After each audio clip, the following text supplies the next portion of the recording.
It has been a day. Happy Monday, everybody. We're going to talk a little bit about summer FAQs. We're not on the right broadcast. We're not in the right location. We don't have working internet. It's been fun. So I'm on my phone because I can't be on my laptop because I don't have internet. And I figured this is a more reliable connection here to be on my data plan as opposed to being on a hotspot and trying to go in on the schedule. And I'm at Flatwoods because that's where the internet problems are happening. So I came out to fix them, and Spectrum has to send somebody out, and it's been a whole thing. So it is what it is. Let's talk about summer and all of the questions that we've been getting about it. We have Studio Club members who are registering right now, but the big launch when it opens for everybody is Sunday at 9 a.m. So we want to get your questions answered before Sunday at 9 a.m. I can see the chat down here, and so if you have anything that you want to ask, if you catch in this live and you're tuning in and you're like, oh, good, I've been wondering this, you can go ahead and put it in the chat. There will be a little delay, and then I can answer it for you. Otherwise, I have some that are like reader-submitted questions to our Google form, as well as just ones that we always get. So I thought I'd go over all of them. So we have kind of two types of programming planned for summer 2026. We have the month of June, and then we have July and August. So it's two very different things. We're going to talk mostly about July and August today. The June programming is one-offs, it's a la carte, it's single session. Pick and choose and build your plan that works best for you for summer, whether that's mornings, whether that's afternoons, whether that's evenings. You can pick and choose based on interest, time that works, ages, all the things. Low commitment there, right? So all of that information is up there for June. We won't talk much about those. But we are going to talk a lot about the big 4-day immersive art camps that happen starting June 29th until middle of August. So the last day of camp is August 13th, according to my notes. There are 7 camps within that time, 7 types of camps. That happens 14 times since we have 2 locations. Each camp happens at each a location, but on a different week. So when you are signing up, please make sure that if you're signing up for Glitterfest, that you've got the right location. Like if you want to come to Liberty, make sure that you're signed up in the Liberty camp. Does that make sense to everybody? Hopefully. Okay. Okay. So what we're going to do here is we're going to run through all of these. And then when I finish the video, I will timestamp the questions. So that way, for anyone who is catching the recording, you can just find your questions and answers that way. Okay. So the first thing we need to know, we get a lot of questions about what kids are going to make in the camp. So in a 4-day camp, Monday through Thursday. Hello. I like when people comment. Hi, Jasmine. On the 4-day camps, there's a project every single day. So we've got, one main project that is planned, and project time generally is about 10:30 in the morning until lunchtime, which is roughly around 12:30 every day. Okay, and that might change a little bit based on the vibe of the day. We're super in tune with our campers, and we like to, well, hello. Look at all those people saying hi. We're super in tune with our campers and the vibe of camp, and we want to make sure that we're not interrupting a creative flow of class. So we've got a project planned each day. We try to mix it up. So in every camp, we're going to try to have a painting project. We're going to try to have a drawing project. We're going to try to have a mixed media project and something that is sculptural or 3D. There might also be a fiber arts project or a printmaking project that might sub in for that mixed media project. Something like fashion and fibers is going to really lean towards fiber art, obviously, because that's the point of the camp. But something's going to be sculptural and fiber. Something's going to be 2-dimensional and fiber, or fashion forward. All right, so we've got all of these fun projects planned, and they are loosely described in the description. Now, the reason that we don't list our camps that say, like, hey, here's like the picture of everything that you're going to make. The reason we don't do that, there's a couple reasons, actually. Number one, we list our camps in January. And sourcing supplies in January could be different than sourcing supplies in June. So we want to make sure that what we're showing you is actually what you're going to get. We want to make sure that that we're not putting anything out there that could be perceived as deceptive or that is inaccurate. So that's one reason why we wait.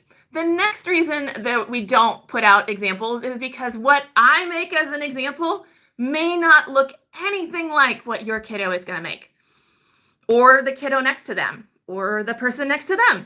Because while we may give the supplies and we give direction and we do lessons, it is not a step-by-step, and everyone's project is going to look totally different. So same materials, same lesson, different outcome for a lot of people. But you can definitely read the description of the camp and you can see what we have planned. You can always reach out to me and I'm happy to flesh out that a little bit more. If you're like, wow, Allison, that is real vague and you would like a little more information, you can reach out to me and I will give you more information. We're not trying to hide it from you. It's one of those things that, not everybody wants all that information. So we're trying to make it relevant to you. But please feel free to ask questions if you want to know more about the projects that are happening in the camps. We're not flying by the seat of our pants. There is a very detailed leader's guide for our instructors. We just kind of hold that close to our vest so that we can adapt as supply needs change, as, that's Spectrum who's calling me and is saying, we're on our way, hopefully, so we can get our internet outage back. All right. The next question is, how long do camps last? So camps run from 9 o'clock in the morning until 3 o'clock in the afternoon, Monday through Thursdays. And we ask that you are, number one, on time picking up because our instructors are ready to clean up and be done for the day. We also know things happen in traffic and all of that, so do your best, and we understand. 9 o'clock is the drop-off time. We say doors open to the studio at 8:55, and then you're welcome to drop them and run. What we don't want is people dropping off at 8:30, putting their kids in the lobby, and then taking off. So, because we're not on the clock until 9 o'clock, okay? So make sure that you've built that into your schedule. Liberty, there's a little bit of an exception because of the way our parking lot fills up with our successful neighbors and businesses. We have a booming commercial center with limited parking. So in Liberty, we do car line drop off right there on the peninsula. You can just open the car door. We'll sign you in on the tablet. They're right in the parking lot. We'll grab your kids from you and take them inside so that you don't have to find parking, just like a car rider line in elementary school. And that starts at 8:55, and then it goes until probably about 9:10, 9:15 when we finally shut down the car rider line. Okay, so that is something that we offer for the Liberty people because otherwise there's sometimes just absolutely no place to park. That's just how it works. Okay.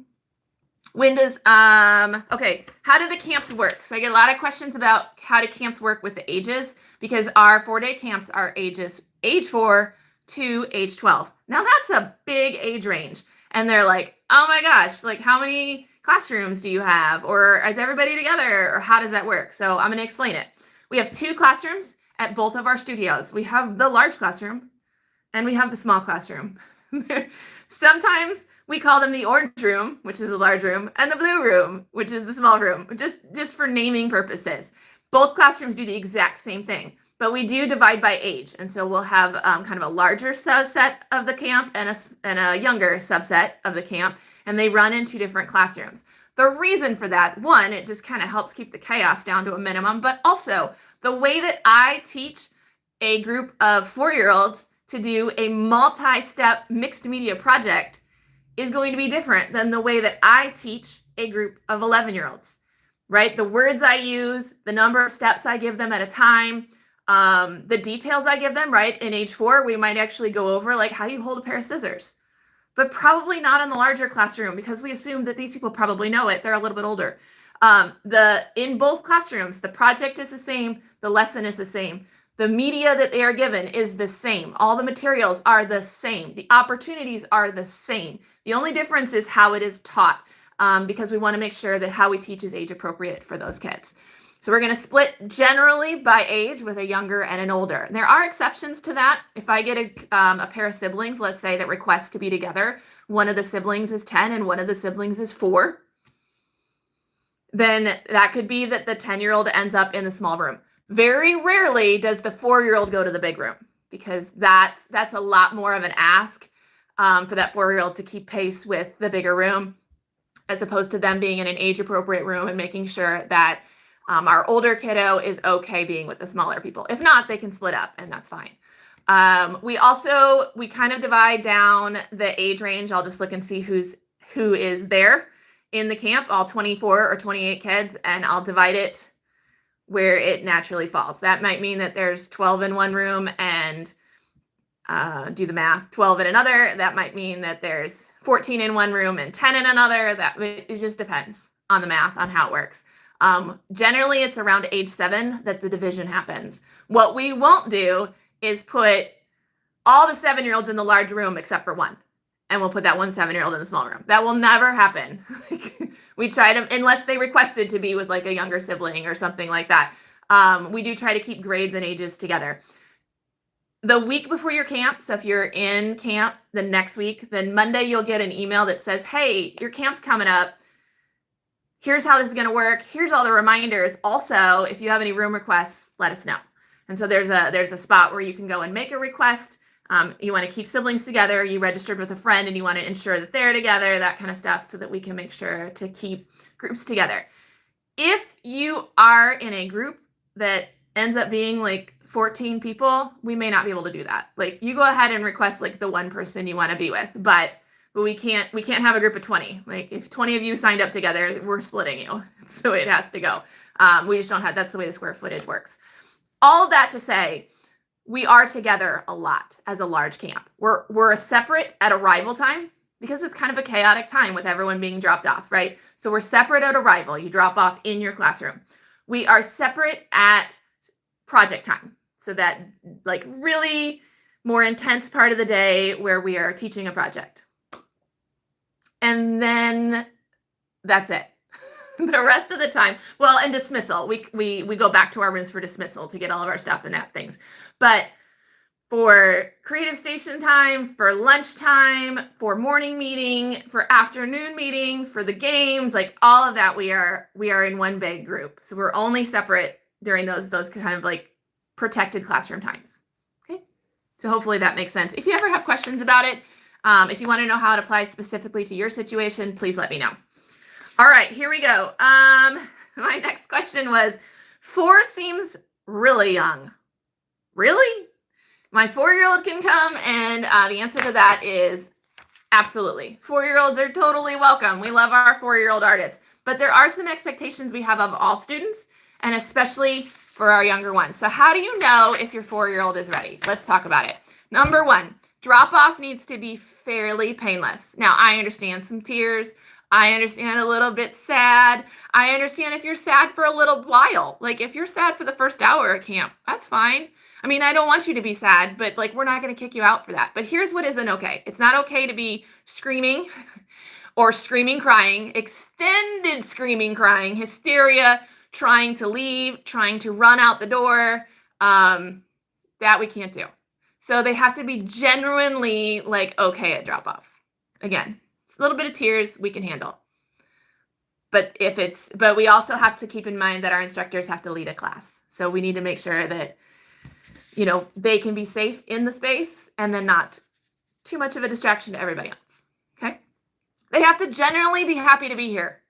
So if your 4-year-old's going to be teary all day, 5-year-old, 4-year-old, 6-year-old, it could be anybody, it could be a 9-year-old, whatever. If they're going to be sad the whole day, then this is probably not the camp for them. If they're sad the whole day and they just want to go home, we will call you and say, hey, so-and-so needs you to come pick them up. They're just not feeling camp today. So just so you know. The third thing is they have to be able to use the toilet independently. So we have bathrooms at our studio. Platwoods has one. I'm in Platwoods, so it's right here. It's connected to the large classroom. They also have one up front, which is right outside our blue rooms door. Liberty has 2 bathrooms as well that are both right next to each other at the end of the hallway. They have to be able to use that independently. Our teachers will not go into the restroom with your young kids. We're not going to help unbutton pants, pull pants up, pull pants down, wipe bottoms, none of it. Okay. So they have to be able to do that independently. There are step stools and toilet rings and things to help them navigate that larger bathroom space, but they have to be able to do that independently on their own. The other thing they have to know is they have to be able to sense that they need to use the restroom and to speak up and say, can I go to the bathroom? Because we are not, the way our camps are laid out, we are not in the position to be like, hey, every 30 minutes I have to remind you, do you need to use the bathroom? I can't be that in tune to one of my kiddos. They have to advocate for themselves. Okay. So those are kind of the criteria for coming to camp. And that's really it.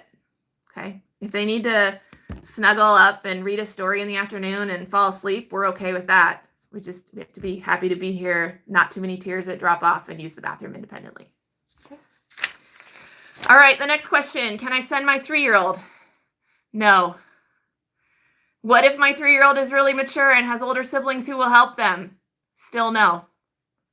They have to be 4 by the time of camp. So by the time the camp starts, 4 years old. That's the minimum threshold. If not, we'll see you next year. Is this camp appropriate? So we're going to the other end. Is this camp appropriate for my 10, 11, and 12-year-olds? Because there's like 4-year-olds there. So here's what I'm going to say to that. It is a mixed age camp. There are times we're separate, but there are also a lot of times that we're together. And if hanging out with a bunch of 4, 5s, and 6s is going to irritate your teenager or preteen, I guess they'd be preteens, if that's going to irritate them, then don't sign them up. We are a mixed age camp. There is so much learning that happens in a mixed age camp, and we're going to choose to see the value in that. There's conflict as well, but we're going to choose to see the value in that. If that is not something that your kiddo is wanting for the summer experience, that's okay. But we're not the place for them. All right. But in answer to your question, in past years, we have had 10s, 11s, and 12s that come and have a blast. I recommend that they sign up with a friend so that they have a peer group. Our median age for camp tends to be that 6 to 9. That is our bulk of our group is 6 to 9-year-olds. And so that they have a peer, I would recommend that they sign up with a friend, they coordinate their schedules, and that way they can go to camp together and just be buddy-buddy. As far as the projects go, I am a grown adult, and I have fun doing the projects. I think the projects are amazing, and they would work for any age. They would work for high schoolers. They are amazing. And a matter of fact, our teachers and our teen helpers, we're going to talk about junior staff at the end of this, love the projects. You're never going to look at the project at camp and be like, well, that one was really little kid. That was really beneath me. It's not going to happen. I promise. They are fabulous. Okay. They can be simplified for the younger ones, and then they can be just absolutely taken to the next level by all of our older kids. Okay. All right. The next question is about missing camp. So what if you have an absence, or what if you have to miss camp? So a couple different scenarios.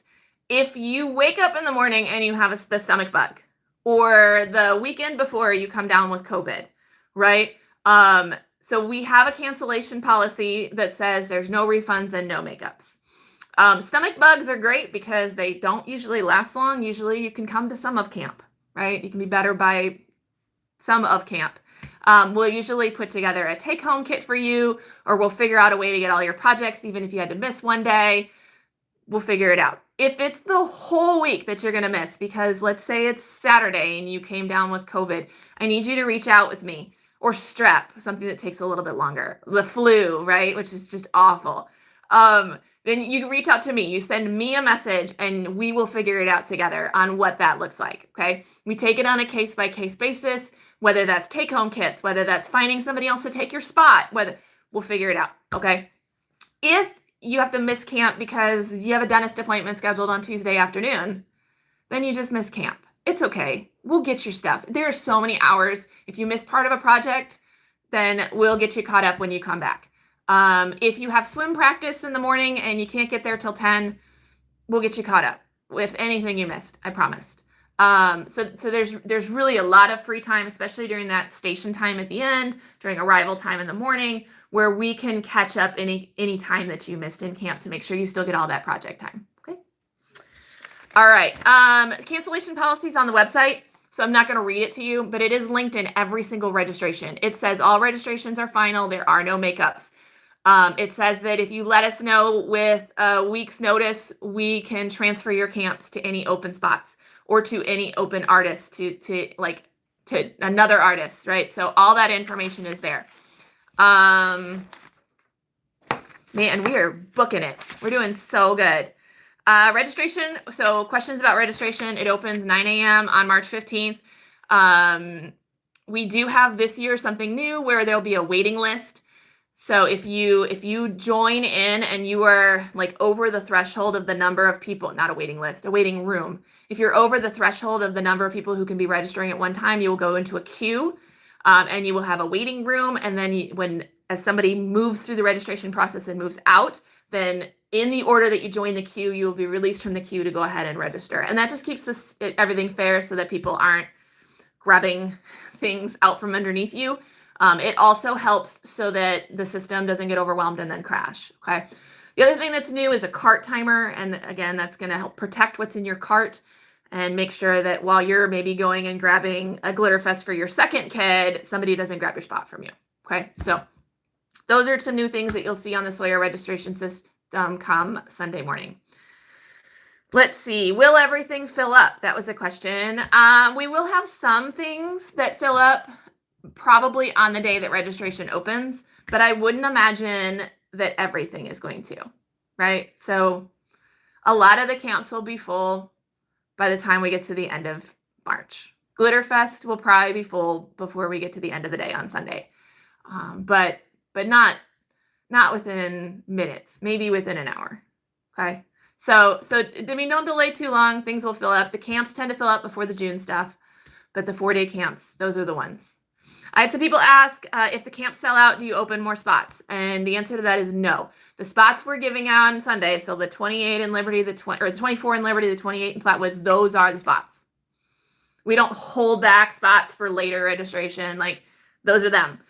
Once a camp is full, the only way that more people, like if you get off the wait list or more people get to join and register afterwards, is a cancellation, okay? How does the wait list work? So once a camp is full, we will open a wait list and you can join the wait list. It is first come, first serve on the wait list. So it doesn't matter when you join the wait list. Once you're on it, if there's an opening, we blast it to everybody and we let everybody grab it if they want it. So that's how that works. So if you're interested in a camp and it has filled up, make sure you join the wait list and then make sure you have whatever messaging system you're using, make sure you have notifications turned on for Orange Easel so that you can get that. Okay. Let's talk about junior staff. So we do offer junior staff positions to some of our Orange Easel students who have graduated out of summer camps. Summer camps are generally for kids who have not yet finished 5th grade, although I will have some 5th graders, like graduated 5th graders who still do camps, and that is a-okay. We love to have you as a camper. But if you'd like to come in as a part of the leadership team, then you have to join the junior staff. So we have junior staff positions available for artists who have finished 5th grade and up.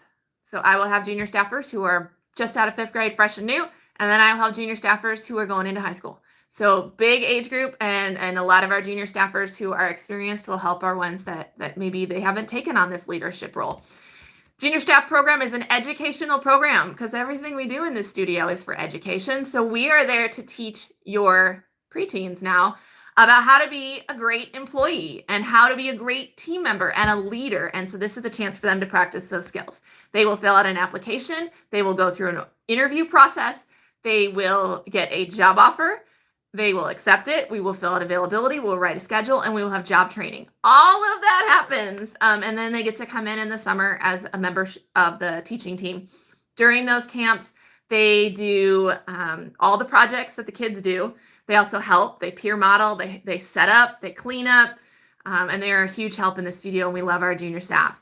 So the qualifications that you have to have, or requirements you have to be junior staff, is not open to the public. It is only for Orange Easel students because we want our people. We want our people who are familiar with our program, familiar with our buildings, familiar with our staff, familiar with our teaching philosophy. So we want our Orange Easel students. So you have to be an Orange Easel student in order to volunteer. I think it says for 6 months. We do make exceptions if you are a long-time summer camper. So if you've been to summer camps for the last 3-4 years, but you don't take weekly classes, we would make an exception for you because, I mean, you do have a breadth of knowledge of the studio and what it means to be in this space. So we would make an exception for that. You have to be done with 5th grade. You have to fill out an application. You have to go through the interview. You have to do training. You have to commit to at least 1 week in the summer. So we're not asking for your entire summer. You pick, we write your schedule, like we pick your week and say, you're helping with bugs, butterflies, and beyond. That's your week. Some of our staffers will work for multiple weeks, but 1 is really the minimum that we're looking for. Okay.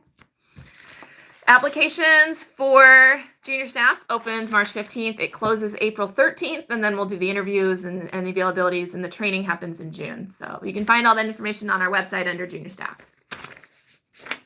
Guys, that is all of my FAQs. Man, we blew through those really fast. I looked at the video that we did in 2023. I'm wearing my 2023 shirt for FAQs, and it was like an hour long, but man, so fast.